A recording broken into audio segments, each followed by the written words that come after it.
everybody, my name is Carol Brown. I am an urban fantasy author, and I'm here today to talk to you about some things that have happened in the news. I've only got a couple articles up because I already know I'm going to have a lot to say about most of these, so I just kind of want to try to keep it concise as much as I can. One of the things, and it's not actually an article, it's a video that John Green has done where he talked about why he hasn't been writing a new book. And the reason I brought this up, or I wanted to show the video or shed light onto it, or however you want to say that, is because I think what John is talking about is something that we can all relate to as authors, where we're writing, we're creating worlds, and then sometimes, at one point we start to kind of drift away to go do another project or something else. And that's pretty much what John's talking about in this video, about how the reason he hasn't written another book is because he's been, working on these other things that he's been doing, and he's having a lot of fun with it. And I have a couple thoughts on this. One, I get it. John and his brother are really busy guys. They're doing a lot of different things, and I think it's really important that they should be able to kind of do the things that make them happy and help recharge their batteries. I'm pretty sure at some point John's going to write another book. When is that going to be? I don't know, but I know he's probably going to write one. But I think it's really good that he's taking the time to actually do something that makes him feel good and helps recharge his batteries, which is pretty much what he's saying in this video. If you decide to watch, I'll put a link down below for everything that I'm discussing here today. But I definitely wanted to get your opinion, in regards to what are your thoughts on when you become an author and you find yourself kind of drifting to other projects. Do you think that there's an obligation to your fan base where you have to continue to produce works at a certain rate, or do you think it's acceptable that you every now and then kind of indulge in something that you enjoy doing? Okay, and so moving on from that, the next thing I want to talk about is actually something that my publisher sent me, where basically there is this blog that was done in regards to updates that are happening to Facebook. There's a lot of information here, I'm not even going to lie, but the summary of this is that this person is doing a call to action to have us stop doing the boosting post thing, and the overall reason for it is because it's not efficient anymore. It's not having the same reach, it's not getting the same results. And if you guys have ever listened to me, I've never really been a big advocate for paid ads to begin with, especially if you're a small indie author and you don't have the budget to begin with. And this is just another example that's kind of like bolstering that a little bit. Now, that's not me going to say that, at some point ads are not going to be beneficial. I have stated before that ads can be beneficial if you already have a box set and you're willing to put it on discount, and that will get you some attention as well. But if you take the time to actually read this is going to highlight, some of the big issues that are happening with Facebook in regards to the algorithm and how these paid services work. And I really think that if you have the time to just get in there, peruse it, check it out. But yeah, I thought it was really informative, and this person did have a lot to say on the matter, and I really did appreciate them actually expressing those opinions with us. Okay, so next article has to do with a site that I pretty much have every week at this point, but What's New in Publishing did an article where they were talking about people looking to find news and if they're going to pay for it or not. Now, I thought this article was pretty intriguing just because people are looking for news and they're trying to find it from trusted sources, but a lot of them right now are not going to the main media to find it. They're actually going to social media, or they're going to people that they perceive to be a trusted source. Now, what this trusted source looks like, according to this article, it wasn't actually stated for me.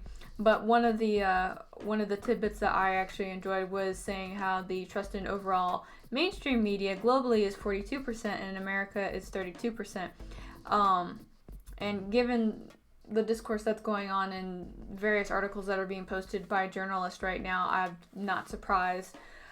There's definitely very little research being done or being shown that it's being done, and people are pretty much just engaging in yellow journalism right now. I mentioned a little while ago where I was talking about Philip DeFranco and basically how they did this insinuation with him, and it got really bad. But that's showing the state of journalism right now, and it's interesting. But people are looking for news, and they are looking for it for credible sources, and they are looking at various sources to actually get that information. And I'm really happy to actually see that, because I think it's really important that whenever we hear some information that we definitely check the validity of it. We want to make sure that it is an actual fact. It's not just some hearsay or another exercise in yellow journalism. We want to make sure that what we are hearing and what we are reading about is accurate. So the fact that people are looking for reliable news is good. Now, this article is kind of talking a little bit more about how to get those people to pay for the reliable news.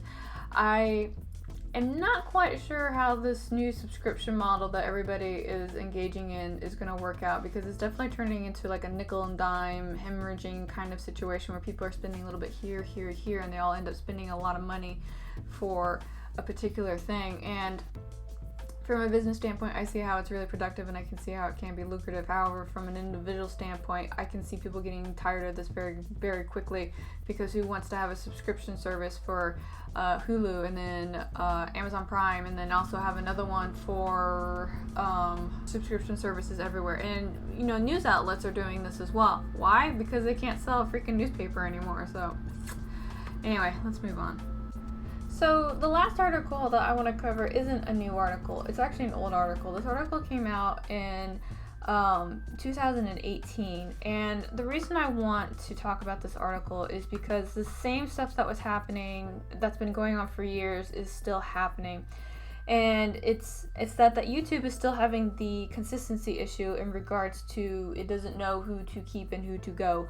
And there is definitely some, you know, I was reading this, and if I had not known that this date was right here, I would have thought that this was written like yesterday, because this article just goes to show that basically this problem with YouTube is just something that it's not trying to address, or it's just kind of like deciding like in this situation we'll address it here but we won't in this one. You know, obviously they have good intentions where they're talking about like, you know, trying to get rid of false conspiracy theories, and how they're trying to enforce like community guidelines, and they're trying to make sure that they're doing XYZ. But the problem that's happening right now is that they're not being consistent with it across the board. You know, obviously if you are one of the mainstream media news, or you are one of the late night talk show hosts and you've got like some edgy material, YouTube will let you go ahead and keep that on. Where if you're an independent creator and you try and do these things, they won't let you do that at all. And I think that's definitely something that needs to be addressed, because mainstream media does, I mean, if we go back to the article that I have here where we talk about trusted sources and how many people are interested in following that particular news, it's interesting that a social media outlet where people find it to be distrustworthy is allowed to have their questionable content on YouTube, but an independent creator can't, who is actually factual in regards to how they present the information. So yeah. But yeah, no, if I had not read the date on this, I would have thought that this was something that was just written recently, because nothing has changed. Nothing has changed at all. It's all just being inconsistent. It's only picking and choosing who to do this with. Obviously, if you're famous and you have a lot of money, or you've got a huge following, you can do whatever you want. But YouTube has definitely been very quietly getting rid of some of the smaller creators who don't have any fans, that are able to help stand up for themselves. They're, you know, I've seen it on like, I think it was Geeks and Gamers did a stand-up against YouTube a few weeks ago. I know that Neurotic has had to do it. I don't think that Young Rippo's had to do it yet, but his content's definitely been taken down. Tim Cast has had YouTube come after him in regards to like demonetizing his videos. Like they're definitely coming after people, but they're not being consistent with it. And I think I don't know what's gonna happen. I would like YouTube to actually get their act together and not have me be confused by thinking the same stuff that happened like a year ago is still happening right now. Like, it would be nice to see some kind of developmental change and them enforcing and standing by a final guideline that they decide on, but rather than having it like this fluid line that is subjective. But yeah, so that's all I really have for you in today's articles. I know it's not very much, but again, these are the things that I think that are currently relevant in what's going on right now. You know, real quick, because I know I'm going to forget in a minute, one of the things that I find very humorous about The Wire writing this is that YouTube has decided that The Wire is a credible resource that is allowed to share news.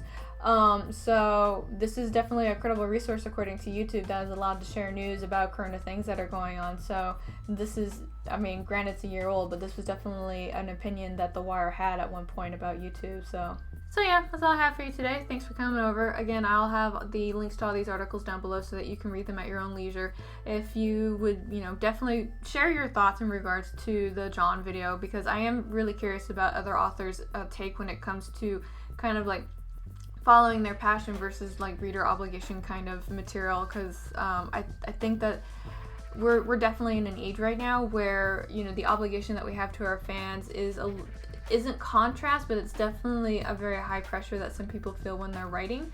And if we take into account like some of the approach to like books and movies that have come out and the fans' responses to that, you know, there's just so much. I think I'm just gonna do a video about fan obligation at some point, because I think that's something that isn't really discussed from an author standpoint. You obviously hear about it from media, but anyway, enough about that. I'd like to thank you for watching again today. The pre-order for my book is up right now. I do have a link for that down below, along with details to a giveaway that I'm doing for the pre-order. The physical copy is not available yet, but the moment it is, I will notify you. This week I do have my newsletter going out. If you are not subscribed, please do. Pretty much everybody who is subscribed this month is going to be a winner, because I have some stuff that I'm giving to all my subscribers, and obviously you have to subscribe to get it. So if you haven't, please do. And if you decide that you don't like it, again, you can unsubscribe. My feelings won't be hurt too much. But that's all I have for you today. Thank you for watching. I hope you all have a fantastic Monday.